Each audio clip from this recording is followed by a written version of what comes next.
Assalamualaikum warahmatullahi wabarakatuh. Waalaikumsalam warahmatullahi wabarakatuh. Selamat sore sahabat Bawaslu semuanya. Jumpa lagi dengan kami Bawaslu Kota Semarang pada kegiatan Serawung Ramadan dengan tema SDM Tangguh Pengawasan Terkawal. Sore hari ini kita dihadiri oleh Ibu Kordif Sumber Daya Manusia Organisasi dan Diklat, Ibu Uus Nur Fauzia. Selamat sore Ibu. Sore Mas Denny. Dan juga didampingi oleh adik kita DVV ya, sebagai mahasiswa magang dari kampus Unika Gajah Pranata Kota Semarang. Semuanya puasa ya? Insya Allah. Kecuali DVV ya? Oke, gak apa-apa. Nanti kalau mau ikut buka puasa boleh. Oh iya, siap Pak. Menurut Bu sendiri yang dimaksud SDM Tangguh dan Pengawasan Terkawal itu seperti apa gitu? Monggo Bu. Baik Mas Denny. Assalamualaikum warahmatullahi wabarakatuh. Selamat sore sahabat Bawaslu dimanapun berada. Jawab pertanyaannya Mas Denny ya tadi ya mengenai SDM Tangguh Pengawasan Terkawal. Ya, jadi ada dua kalimat di situ ya. Yang pertama adalah SDM Tangguh, yaitu bisa diartikan sebagai pengawas yang memiliki integritas, memiliki etos kerja yang baik, ya. Kemudian dia adaptif, ya, baik pada saat tahapan maupun non tahapan. Jadi pengawas-pengawas tersebut itu harus memiliki jiwa yang benar-benar mempunyai integritas yang tinggi lah, ya ibaratnya. Itu dari kalimat SDM yang tangguh. Sedangkan di kalimat berikutnya adalah pengawasan terkawal. Ya, jadi di pengawasan terkawal itu sendiri bisa diartikan bahwa setiap tahapan demokrasi itu pengawasan pasti ada dan sesuai dengan regulasi yang ada. Nah, kemudian jika digabungkan keduanya itu bisa diartikan sebagai pengawasan terkawal itu, pengawasan yang berkualitas itu lahir dari SDM yang berkualitas juga. Seperti itu Mas Denny. Jadi ini tema besarnya cukup bagus ya untuk kita sebagai lembaga, terutama Bawaslu ya yang sudah 6 tahun berdiri, Bawaslu Kabupaten Kota tentunya. Ya. Jadi poin kuncinya ada di menjaga integritas dan juga tetap tangguh dalam kondisi non tahapan ya Bu ya. Justru di masa ini kita harus lebih meningkatkan kemampuan sebagai pengawas agar nanti ketika tahapan berlangsung kita bisa lebih siap dalam menghadapi pemilu gitu Bu. Ya.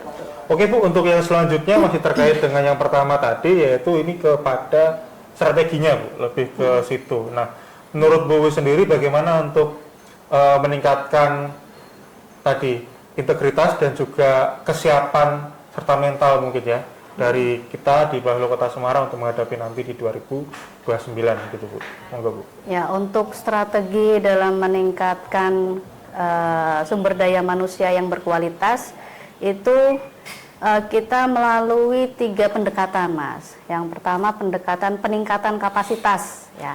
Peningkatan kapasitas bisa dilakukan pelatihan-pelatihan untuk sumber daya manusia yang ada di Bawaslu Kota Semarang ya. Kemudian yang kedua itu adalah penataan sistem yang ada di kelembagaan Bawaslu Kota Semarang itu sendiri. Itu kita bisa melakukan evaluasi ya yang ada di Bawaslu Kota Semarang.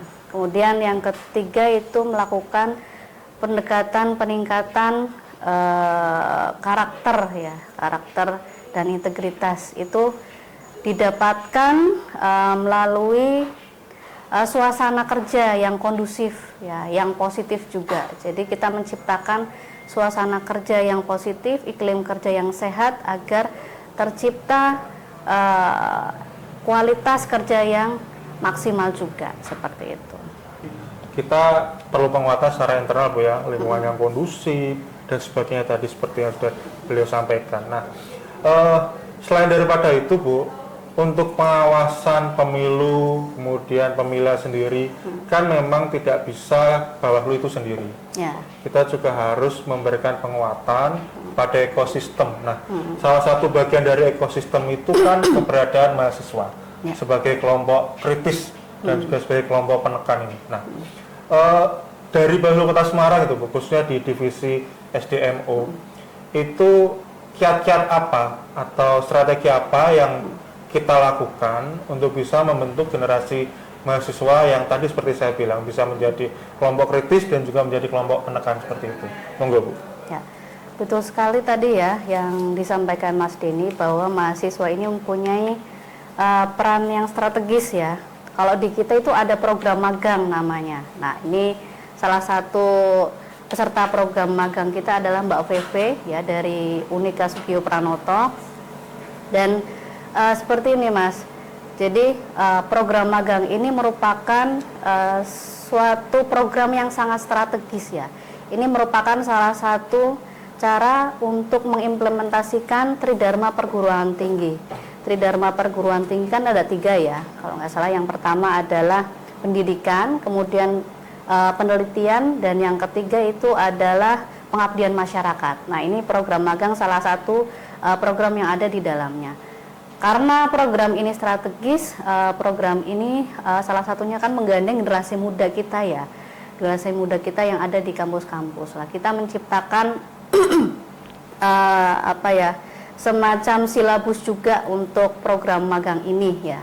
Silabus itu merupakan RPS ya, rencana program ya, rencana program apa saja yang akan teman-teman magang pelajari di sini di Bawaslu Kota Semarang, itu semua ada di silabus tersebut. Jadi, nah saya perlu sampaikan juga bahwa di program magang ini bukan hanya mahasiswa saja, melainkan ada kita mengajak adik-adik yang SMK terutama ya untuk bisa magang di Bawaslu Kota Semarang juga.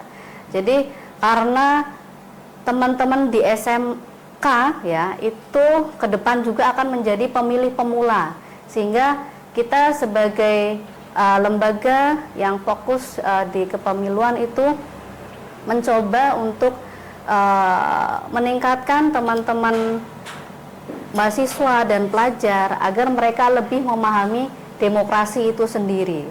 Dan kemudian mereka juga kami ajak untuk ya mungkin bisa jadi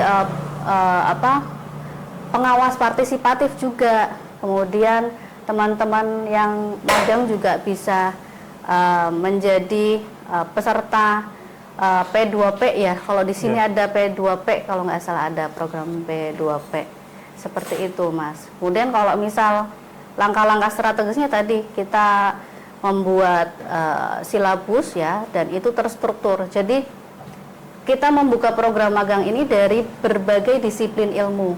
Teman-teman juga akan memperoleh ilmu-ilmu kebawasluan ya. Jadi ilmu-ilmu pengawasan itu khususnya itu memang ada di Bawaslu Kota Semarang agar mereka lebih paham demokrasi.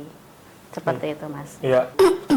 Sepertinya juga nggak perfect ya, atau kurang tepat kalau kita nggak nanya kepada peserta magang kita di Bawaslu Kota Semarang ini.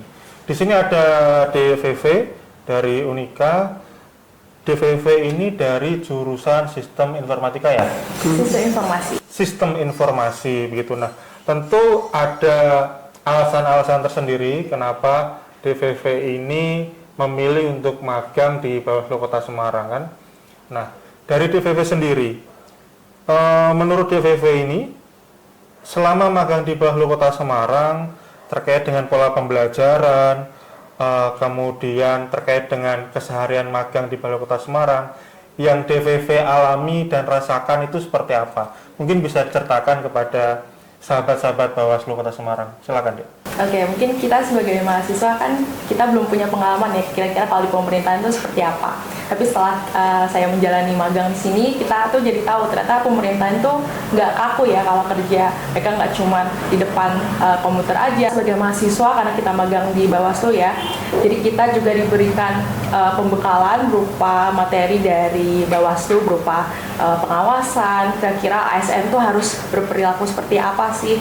lalu mereka harus menerapkan netralitas, integritas segala macam, dan kita juga dijelaskan kalau pemilu tuh kira-kira langkahnya seperti apa. Lalu kalau misalnya ada laporan kita harus bagaimana, nah itu juga dijelaskan. Jadi kita nggak cuma mengerjakan tugas yang telah diberikan, tapi kita juga dapat pengajaran nih dari sumbernya langsung dari staf-staf yang ada di Bawaslu. Oke, terima kasih kepada Bu Uwis dan juga DVV. Terakhir ini ada pertanyaan ya dari saya ini secara pribadi. Jadi Quran surat Al-Insyirah ayat 7 sampai dengan 8. Nggak perlu saya lafalkan Bu ya ayatnya ya. Jadi di ayat itu mengajarkan untuk kita itu agar terus produktif setelah menuntaskan suatu pekerjaan. Nah, menurut Bu Uwis serta mungkin nanti juga bisa menurut pandangan dari DVV, kira-kira gimana sih Bawaslu nanti secara SDM bisa lebih adaptif dan juga tetap menjadi lembaga yang relevan lah untuk pemilu-pemilu di masa depan. Mungkin dari Bu Uwis dulu. Ya, betul sekali ya, sesuai dengan surat tersebut bahwa kita itu harus menjadi manusia yang produktif ya. Jadi bukan hanya Bawaslu saja, mungkin setiap manusia itu diwajibkan untuk produktif ya. Kemudian kaitannya dengan Bawaslu Kota Semarang ya, pasti masyarakat juga berpikir apa sih hal-hal yang dikerjakan oleh Bawaslu Kota Semarang pasca tahapan. Yang jelas kami tidak diam saja, kami ini bukan diam saja, melainkan kami ini dalam tahap transformasi ya, transformasi.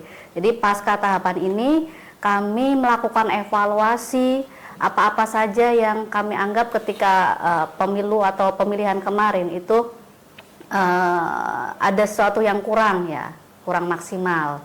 Kemudian setelah kami melakukan evaluasi, kami melakukan adanya pelatihan agar teman-teman staf ya maupun SDM yang ada di Kota Semarang itu bisa meningkatkan kapasitas dirinya ya. Jadi setelah dievaluasi kita meningkatkan kapasitas diri kita sendiri juga gitu, agar nanti ketika tahapan kita tidak kaget ya. Jadi kami memperbaikinya di pasca non tahapan dan mengimplementasikannya di tahapan berikutnya. Jadi Bawaslu Kota Semarang tidak diam saja, melainkan kami bertransformasi saat-saat ini seperti itu. Ya.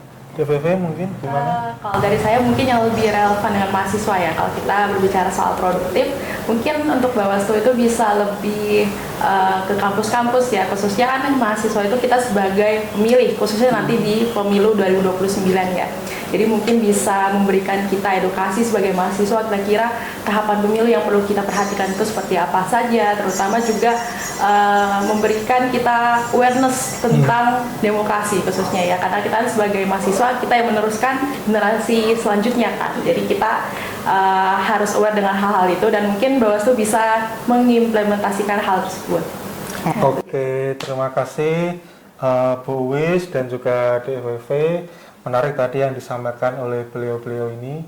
Intinya Bawaslu Kabupaten Kota secara umum masih relevan sampai dengan nanti di 2029 ya. Sekian penutup dari kami.